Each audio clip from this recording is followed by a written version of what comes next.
안녕하십니까. 365 성경통독 사도행전 강의를 맡은 최승열 목사입니다. 오늘 개요를 통해 살펴보게 될 사도행전은 신약 성경 가운데 복음서 바로 뒤에 나오는 말씀으로 성령의 임재를 통해 시작된 교회의 역사와 온 땅을 향해 퍼져가는 그리스도의 복음, 선교의 놀라운 역사를 담고 있는 책입니다. 먼저 사도행전의 기본적인 정보를 살펴보면 사도행전이라는 명칭은 헬라어로 프락세이스 아포스톨론, 즉 사도들의 행적이라는 뜻입니다. 사도행전은 어떠한 교리와 이론을 담고 있는 책이 아니라 실제로 부활하시고 승천하신 예수님을 만난 사도들이 그 이후로 어떻게 주님의 지상 명령을 실천했는가를 기록하고 있는 명칭 그대로 실행의 역사를 담고 있는 책이라고 할 수 있습니다. 사도행전의 저자는 누가입니다. 성경을 보면 그에 대해서 여러 가지 기록들이 나타나는 것을 볼 수 있습니다. 그는 안디옥 출신의 헬라인이었고 의사였습니다. 그리고 누가복음의 저자로 누가는 훌륭한 교육을 받아서 구약 성경에 능통했던 사람이었습니다. 뿐만 아니라 사도 바울의 동역자로서 바울과 오랫동안 동역하면서 성령의 역사와 교회를 통한 복음의 확장을 지켜보았고 또 이것을 사도행전에 상세하게 기록했습니다. 누가에 대한 바울 서신의 기록들을 살펴보면 아래 디모데후서 4장 11절, 그리고 빌레몬서 1장 24절, 그리고 골로새서 4장 14절에 나타나 있는 것을 보게 됩니다. 다음으로 사도행전의 수신자는 데오빌로를 비롯한 이방인 성도들이었습니다. 사도행전 1장 1절로 2절 말씀입니다. 데오빌로여, 내가 먼저 쓴 글에는 무릇 예수께서 행하시며 가르치시기를 시작하심부터 그가 택하신 성도들에게 성령으로 명하시고 승천하신 날까지의 일을 기록하였노라 말씀합니다. 여기서 먼저 쓴 글이란 바로 누가가 쓴 누가복음을 가리킵니다. 사도행전 1장 1절로 2절 말씀을 보면 이처럼 사도행전이 누가복음의 내용을 요약하면서 시작되고 있음을 우리는 확인할 수 있습니다. 뿐만 아니라 누가가 쓴 복음서인 누가복음 1장 3절 말씀을 보아도 수신자인 데오빌로라는 이름이 등장합니다. 그 모든 일을 근원부터 자세히 미루어 살핀 나도 데오빌로 각하에게 차례대로 써 보내는 것이 좋은 줄 알았노니. 데오빌로에 대해서 각하라는 존칭을 부르고 있는 것을 우리가 살펴볼 때 그는 사회적 지위가 있는 귀족 출신의 로마인이었다라는 것을 알 수 있습니다. 뿐만 아니라 기독교 교리의 가르침을 어느 정도 알고 있었던 사람으로 추정됩니다. 그리고 그 수신자를 광범위하게 생각해 본다면 사도행전의 수신자는 데오빌로뿐만이 아니라 그를 비롯한 당시의 이방인 출신의 기독교 개종자들이었다라는 것입니다. 누가복음, 사도행전은 비기독교 세계에 살고 있으면서도 이방인이면서도 기독교를 혐오하지 않고 그 기원 그리고 역사적인 설명을 진정으로 알기 원하는 모든 사람들을 위해 쓰여진 책이라는 것을 우리는 누가복음과 사도행전을 통해 알 수 있습니다. 다음으로 사도행전의 기록 연대는 약 AD 63년경으로 추정됩니다. 사도행전 마지막 부분의 말씀 28장 30절 말씀을 보면 바울이 온 이태를 자기 셋집에 머물면서 자기에게 오는 사람들을 다 영접했다라는 기록이 나옵니다. 바울이 로마에 가서 2년 동안 소위 말하는 가택연금 상태에 놓여지게 됩니다. 그런데 사도행전의 이 마지막 구절을 보면 바울이 바로 이 감옥에 가택연금 상태에 놓이게 된 이후의 일에 대해서 사도행전에는 언급이 되지 않고 있다는 것입니다. 이후에 역사적으로 나타났던 여러 가지 사건들이 있습니다. 아래에 기록되어져 있는 것처럼 AD 64년 로마 대화재가 일어나죠. 그리고 기독교인들을 향한 대박해가 이루어지게 됩니다. 네로 황제가 로마에서 일어난 화재의 그 주동자들을 기독교인인 것처럼 민심을 가라앉히기 위해서 그들을 희생양으로 삼고 박해했던 사건이 AD 64년에 일어납니다. 그리고 베드로와 바울의 순교가 AD 67년에 있죠. 그리고 AD 70년에 중요한 사건인 예루살렘이 멸망하는 일이 벌어지게 됩니다. 이와 같은 일련의 큰 사건들이 사도행전에 등장하지 않는 것으로 우리가 추정해 보건대 사도행전의 기록 연대는 대략 AD 63년경이라고 볼 수 있는 것입니다. 사도행전의 기록 목적은 예수 그리스도의 십자가 죽음과 부활을 증거하기 위함이었습니다. 앞서 언급했던 것처럼 누가는 두 권의 성경 누가복음과 사도행전을 썼습니다. 그가 먼저 누가복음을 쓴 이유는 예수님이 누구신가를 알리기 위해서였습니다.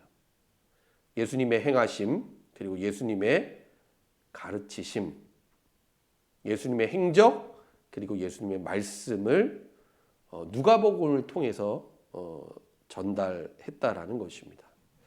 그렇다면 누가가 그의 두 번째 책인 사도행전을 통해서 무엇을 나타내고자 했을까요?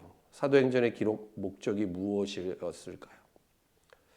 사도행전 1장 3절 말씀을 보시면 그가 고난받으신 후에 또한 그들에게 확실한 많은 증거로 친히 살아계심을 나타내사 40일 동안 그들에게 보이시며 하나님 나라의 일을 말씀하시니라 기록하고 있습니다. 사도행전의 첫 번째 기록 목적은 무엇이었습니까? 예수님의 죽음, 부활을 증거하는 것이었습니다. 그리고 이 첫 번째 기록 목적과 연관되어 있는 두 번째 기록 목적은 하나님 나라를 전파하는 것이었습니다. 그래서 사도행전은 예수님의 뒤를 이은 사도들, 바로 제자들이 하나님 나라의 복음을 전파하는 그 복음의 역사에 대한 기록이 등장하고 있는 것입니다. 성령을 통해서 시작된 교회의 시작, 그리고 교회의 성장, 그리고 부흥에 대한 기록들을 그래서 사도행전이 담고 있는 것입니다. 사도행전의 핵심 구절은 우리가 잘 알고 있는 것처럼 사도행전 1장 8절의 말씀입니다. 오직 성령이 너희에게 임하시면 너희가 권능을 받고 예루살렘과 온 유대와 사마리아와 땅끝까지 이르러 내 증인이 되리라 하시니라. 무엇입니까? 복음의 확장을 사도행전이 나타내고 있다라는 것입니다. 예루살렘에서 온 유대로, 그리고 다시 사마리아에서 땅끝으로 복음이 전파되고, 그리고 하나님께서 세우신 베드로를 비롯한 사도 바울, 많은 복음 전파자들을 통해서 하나님 나라가 전파되고 확장되는 모습들을 우리는 사도행전의 기록을 통해 발견할 수 있습니다. 사도행전 28장 31절 마지막 절에도 이렇게 기록합니다. 하나님의 나라를 전파하며 주 예수 그리스도에 관한 모든 것을 담대하게 거침없이 가르치더라. 사도 바울이 그러했다라는 것입니다. 신약 성경 가운데 사도행전의 위치는 어떤 것이었을까요? 순서상으로도 사도행전은 복음서와 서신서 중간에 위치하고 있습니다. 한마디로 사도행전은 복음서와 서신서를 잇는 다리라고 할 수 있다라는 것입니다. 그리고 사도행전은 신약 성경 중에 유일한 역사서입니다. 역사적인 기록이라는 것이죠. 그리고 복음에 대한 변증서이며 선교의 교과서라고 할 수 있습니다. 그리고 우리가 사도행전을 잘 이해하고 사도행전에 기록된 사건들을 잘 알고 있으면 이후에 나오는 서신서들을 이해하는 데 있어서 유용한 점들이 많이 있습니다. 역사적인 배경과 상황이 바로 사도행전에 나타나 있기 때문입니다. 사도행전의 전체적인 구조를 아래 표와 같이 한번 잘 구분해서 살펴보시기를 바랍니다. 먼저는 성령의 강림, 오순절 마가의 다락방 가운데 성령의 충만한 임재가 나타나게 됩니다. 그러면서 예루살렘에서 복음이 전파되고 그것이 유대와 사마리아 그리고 이방인들이 머물고 있는 아시아와 유럽으로 확장되게 됩니다. 그리고 13장에서부터는 사도 바울의 1차, 2차, 3차 전도 여행 그리고 마지막으로는 바울이 로마로 가게 되는 그런 내용들이 제일 마지막 후반부에 등장하게 됩니다. 교회가 시작되고 또 그리스도의 복음이 전파되면서 교회가 성장합니다. 성장하기만 한 것이 아니죠.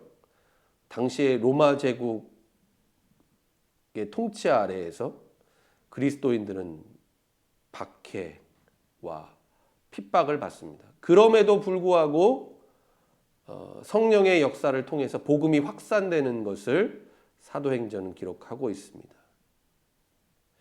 우리가 인물을 중심으로 해서 사도행전의 구조를 두 부분으로 나누어 본다면 1장부터 12장까지는 예루살렘 교회를 중심으로 한 베드로의 사역들이 나옵니다. 그리고 13장에서부터는 안디옥 교회를 통해서 파송을 받은 이방인의 전도자였던 사도 바울을 중심으로 사도행전의 기록들이 나타나는 것을 보게 됩니다.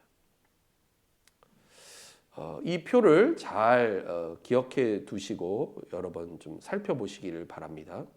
사도행전의 내용을 주요 사건을 중심으로 간략하게 살펴본다면 사도행전 1장에서 2장까지의 말씀을 보면 예수님의 부활과 승천 그리고 사도들의 준비에 대한 그런 내용들이 나옵니다. 그리고 2장에는 오순절 성령 강림 사건, 베드로의 오순절 설교, 그리고 교회 공동체가 탄생하는 모습을 우리가 살펴볼 수 있습니다. 사도행전 3장에서 7장까지는 3장에 성전 미문 안진뱅이를 치유하는 사건이 일어나고 베드로가 솔로몬 행각에서 설교하는 장면이 나옵니다. 그리고 4장에는 베드로의 1차 공회 설교, 그리고 함께 물건을 통용하고 공동체 생활을 하는 당시의 초대교회 성도들의 모습들이 4장에 나오게 됩니다. 그리고 5장에 보면 교회가 시험을 겪습니다. 아나니아와 삽비라의 사건 그리고 외부적인 핍박이 교회를 향해서 가해지게 됩니다. 베드로의 2차 공회 설교가 5장에 나오고요. 6장에는 7 집사를 선택하는 일이 나옵니다. 그리고 그 중에 한 명이었던 스데반이 붙잡히고 7장에는 스데반이 유대인들 앞에서 반성전적 설교를 합니다. 그리고 그로 인해서 그가 순교당하게 되는 일이 벌어지게 됩니다. 다음으로 사도행전 8장에서 12장 말씀을 보면 8장에 교회는 박해를 받습니다. 그러면서 흩어지게 되죠. 흩어진다라는 것은 단순히 부정적인 의미만을 가지는 것이 아니라 그리스도의 복음이 유대와 예루살렘을 떠나서 그 경계를 넘어서 사마리아와 이방 땅으로 복음이 전파되는 하나님의 역사가 일어나게 된다라는 것입니다. 그러면서 빌립과 에티오피아 내시 그 내용들이 8장에 나오게 됩니다. 9장에서는 사울의 회심, 베드로의 이적 사건이 나오고요. 10장에는 고넬료의 환상, 그리고 이 환상을 통해서 이방인들에게 적극적인 전도가 일어나게 되는 것을 우리는 보게 됩니다. 11장에는 예루살렘 교회에서 베드로가 보고하는 내용이 나오고요. 안디옥 교회에 대한 내용이 나옵니다. 12장에는 야고보의 순교와 베드로가 투옥되는 일, 그리고 헤롯이 죽음을 맞이하게 되는 내용이 나오게 됩니다. 사도행전 13장에서 20장까지 내용은 13장에서 14장까지 안디옥 교회를 통해서 바나바와 사도 바울이 파송을 받습니다. 그리고 1차 전도 여행이 이제 14장까지 나오고요. 15장에서는 1차와 2차 전도 여행 사이에는 아주 중요한 일이 예루살렘에서 일어나게 됩니다. 예루살렘 공의회가 15장에 나옵니다. 2차 전도 여행은 15장에서 18장까지, 그리고 3차 전도 여행은 18장에서 21장까지 그 전도 여행의 기록들이 등장하게 됩니다. 마지막 사도행전 21장에서 28장까지의 말씀은 이제 바울이 마지막으로 예루살렘을 방문하게 되고 거기서 체포를 당합니다. 그리고 공회 앞에서 신문을 받고 또 증언하는 내용들이 나옵니다. 그리고 벨릭스 총독 앞에서 신문을 또한 받고 베스도 총독 앞에서도 사도 바울은 신문을 받습니다.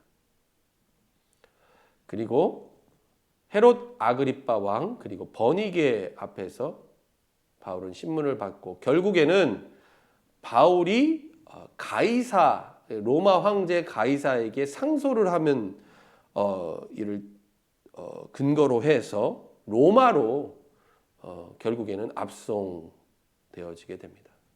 그리고 로마행 그 과정 가운데 멜리데 섬을 들리게 되고 마지막 28장에서는 바울이 로마에서 드디어 로마에 도착해서 복음을 전파하는 내용이 나오게 됩니다. 사도행전에서 우리가 중요하게 주목해서 한번 살펴볼 것은 바울의 전도 여행입니다. 1차, 2차, 3차 전도 여행, 그리고 마지막 바울의 로마행이라고 4개의 여정으로 우리가 구분해 볼 수 있겠는데요. 1차 전도 여행의 여정은 다음과 같았습니다. 지도를 한번 잘 살펴보시기 바랍니다. 여행 기간은 대략 한 2년 정도가 걸렸습니다. 그리고 사도 바울이 1차 전도 여행을 할 때에 동역자는 바나바와 마가 요한이 함께 전도 여행을 떠났습니다. 관련되는 본문은 사도행전 13장 1절에서 14장 28절까지 나오게 됩니다. 여행 경로는 다음과 같습니다. 바울의 2차 전도 여행 지도를 한번 잘 살펴보시기 바랍니다. 바울의 2차 전도 여행은 AD 49년에서 52년 대략 3년 정도의 기간 동안 진행이 되었습니다. 2차 전도 여행의 동역자는 조금 변경이 되었죠. 1차와는 다르게 실라와 디모데 누가가 바울을 동역했습니다. 1차와 2차 전도 여행 사이에 한 가지 일이 벌어지게 됩니다. 마가 요한을 2차 전도 여행 가운데 동행할 것인가 그렇지 말 것인가에 대한 견해차로 인해서 바나바와 바울이 결별하게 됩니다. 그러면서 바울은 실라를 동역자로 삼아서 2차 전도 여행을 떠나게 됩니다. 그리고 우리가 2차 전도 여행 가운데 여러 가지 사건들이 있지만 바울이 원래는 아시아로 가서 복음을 증거하고자 했지만 성령의 강권적인 역사로 말미암아 그가 마게도냐 곧 유럽으로 복음을 전하게 되는데 환상을 보게 되죠. 마게도냐 환상을. 그래서 건너와서 우리를 도우라라고 하는 그 환상을 보고 나서 바울이 그 전도 여행의 여정을 변경하게 됩니다. 그래서 마게도니아 지역 아가야 지방에서 바울이 사역을 하게 됩니다. 이것은 복음이 이제는 팔레스타인이라는 경계를 넘어서 그리고 소아시아 지역을 넘어서 이제는 로마 그리고 유럽으로까지 확장되는 계기가 되었던 사건임을 우리는 사도행전의 기록을 통해 확인할 수 있습니다. 3차 전도 여행은 대략 6년 정도의 기간 동안 진행이 되었습니다. 여행의 동역자는 누가와 디모데였습니다. 사도행전 18장 23절에서 21장 16절 말씀에 그 내용이 나오게 되는데요. 3차 전도 여행은 바울이 2차 전도 여행을 통해서 머물렀던 그 교회와 성도들 그 지역을 다시 한번 돌아보는 형태로 진행되었습니다.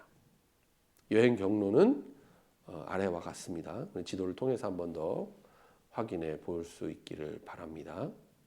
그리고 마지막으로 바울은 로마로 압송되어집니다. 예루살렘에서 붙잡히게 된 바울, 가이사랴에서 이제 구금이 되고 총독 앞에서 신문을 받습니다. 그런데 바울이 로마 시민권자였기 때문에 거기서 끝나지 않았다라는 것이죠. 로마 황제에게까지 상소를 하게 됩니다. 그래서 결국에는 바울이 로마에까지 가게 됩니다. 그 과정은 쉽지 않았습니다. 중간에 이제 유라굴로라고 하는 광풍을 만나서 바울이 엄청난 위기를 겪지만 결국에는 하나님의 은혜와 인도하심으로 로마에 바울이 도착을 하게 됩니다. 여행 경로는 아래 내용을 좀 살펴보시기를 바랍니다. 마지막으로 우리가 사도행전의 말씀을 통해서 여러 가지를 생각해 볼 수가 있는데요. 앞서 언급을 했던 것처럼 사도행전은 이후에 등장하게 되는 서신서의 역사적인 배경이 됩니다. 바울 서신을 가지고 우리가 생각해 본다면 사도 바울의 전도 여행 그리고 사도행전에 기록되어져 있는 역사적인 상황이 바로 바울 서신의 배경이 된다는 것입니다. 예를 든다면 갈라디아서의 말씀은 바울이 1차 전도 여행을 마치고 난 후에 2차 전도 여행이 있기 전에 사도행전 15장에서 예루살렘 총회가 모이게 됩니다. 총회를 모이게 되는데 거기서 논의되었던 것은 구약의 율법과 할례 문제였습니다. 그리고 그 예루살렘 총회에서 결의된 내용을 근거로 해서 갈라디아서 말씀을 보면 그리스도의 복음 안에서 너희가 자유하게 되었다라는 것을 갈라디아서 말씀은 선포하고 있습니다.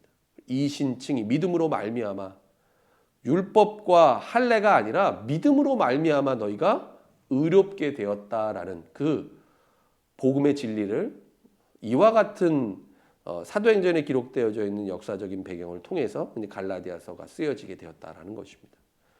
데살로니가 전후서 또한 마찬가지입니다. 2차 전도 여행 중에 바울이 고린도에서 데살로니가 교회 성도들에게 보낸 편지였다라는 것입니다. 고린도서 또한 마찬가지죠. 3차 전도 여행 중에 바울이 에베소에서 고린도 교회 성도들에게 쓴 편지가 바로 고린도 전서와 후서였습니다. 복음의 정수라고 할 수 있는 로마서는 바울이 고린도에 석 달 동안 머물러 있으면서 로마 교회 성도들을 향해 썼던 편지의 내용을 담고 있습니다. 이처럼 서신서의 역사적인 배경은 바로 사도행전의 여러 가지 사건들이었다라는 것입니다. 두 번째로 우리가 사도행전의 역사를 통해 생각해 볼 수 있는 것은 부흥입니다. 부흥이라는 리바이벌, 부흥이라는 사전적인 의미는 쇠퇴하게 된 것들이 다시 일어난다라는 뜻입니다. 교회의 역사 가운데, 특별히 이제 한국 교회의 역사 가운데 가장 큰 부흥 운동으로 일컬어지는 것은 1907년 평양 대부흥 운동이었습니다. 우리나라뿐만이 아니라 교회 역사 가운데, 세계 교회 역사 가운데 여러 곳에서 각지에서 이와 비슷한 대부흥 운동이 일어났습니다. 그런데 오늘날 우리가 교회 공동체를 위해서, 특별히 교회 공동체의 부흥을 위해서 기도할 때, 그러면 우리가 언제로 돌아가야 하는가? 다시 말해서 부흥의 원형을 어디서 찾아볼 수 있는가라고 생각할 때에 바로 그 부흥의 원형은 사도행전에 기록되어져 있는 초대교회의 부흥이다라는 것입니다. 세 번째로 우리가 사도행전의 말씀을 통해서 생각해 볼 것은 교회와 선교에 대한 문제입니다. 패러다임이 사도행전을 통해서, 사도행전에 기록되어져 있는 그 복음의 역사를 통해서 그 패러다임이 바뀌었다라는 것입니다. 어떻게 변했을까요? 구심적인 선교에서 원심적인 선교로 바뀌었다라는 것입니다. 아래 이제 이미지 그림을 보시면 구심적 선교라는 것은 원 중심을 향해 있습니다. 원 중심에는 성전, 바로 유대와 예루살렘이 있는 것이죠. 이것이 신약 이전의 구약의 선교적인 패러다임이었다라고 한다면, 신약과 사도행전에 기록되어져 있는 선교의 패러다임은 원 밖으로 향하고 있다는 것. 이것이 사도행전의 선교적인 패러다임입니다. 원심적 선교라는 것이죠. 이것을 우리가 구체적으로 분명하게 나타내고 있는 성경의 구절이 있습니다. 이사야 2장 2절로 3절 말씀을 보시면 구심적인 선교가 어떠한 것인가를 잘 나타내주고 있습니다. 말일에 여호와의 전에 산이 모든 산 꼭대기에 굳게 설 것이요 모든 작은 산 위에 뛰어나리니 만방이 그리로 모여들 것이다. 많은 백성이 가며 이르기를 오라 우리가 여호와의 산에 오르며 야곱의 하나님의 전에 이르자. 그가 그의 길을 우리에게 가르치실 것이라 우리가 그 길로 행하리라 하리니 이는 율법이 시온에서부터 나올 것이요 여호와의 말씀이 예루살렘에서부터 나올 것입니다. 중심이 어디입니까? 유대, 시온, 바로 예루살렘. 구심적인 선교의 패러다임을 말하고 있는 것입니다. 그렇다면 신약과 초대교회 이후의 선교의 패러다임은 어떤 것입니까? 마태복음 28장 19절 말씀 보면 그러므로 너희는 가서 모든 민족을 제자로 삼아 아버지와 아들과 성령의 이름으로 세례를 베풀고, 사도행전 1장 8절에도 예루살렘과 온 유대와 사마리아와 땅끝까지 이르러 복음이 확장되고 있는 것을 보게 되죠. 땅끝으로 예루살렘, 유대에서 시작된 복음의 역사가 점점 더 확산되어서 퍼져가는 하나님의 그 구원의 역사를 우리가 이 새로운 패러다임, 원심적인 선교 패러다임을 통해서 확인할 수 있다라는 것입니다. 마지막으로 사도행전은 별칭이 있습니다. 성령행전이라는 것이죠. 사도행전의 역사는 곧 성령의 역사였습니다. 사도행전에 기록된 말씀을 보면 성령이라는 단어가 자주 등장합니다. 그러니까 중요한 사건들마다 하나님의 사람들이 등장하는데, 복음을 전했던 복음 전파자들이 등장하고 있는데, 그 배후에는 성령께서 그를 통해서 역사하시고 이루어 가시는 것을 우리는 보게 됩니다. 오직 성령이 너희에게 임하시면, 성령의 충만한 임재를 경험하고 난 후로 사도들이 그리스도의 복음을 담대히 전거하게 됩니다. 뿐만 아니라 그들이 그리스도의 복음을 전파했을 때 그곳에 모인 무리들이 다 성령이 충만하게 됩니다. 하나님의 말씀을 전파하고 성령 안에서 복음을 듣고 그리스도를 영접하게 되었다라는 것입니다.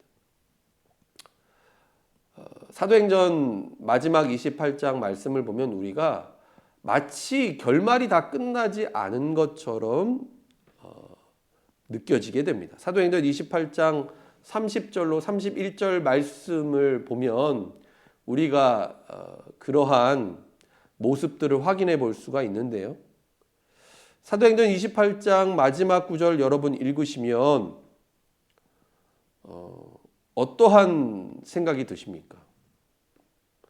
결말이 나타나 있지 않다라는 것입니다.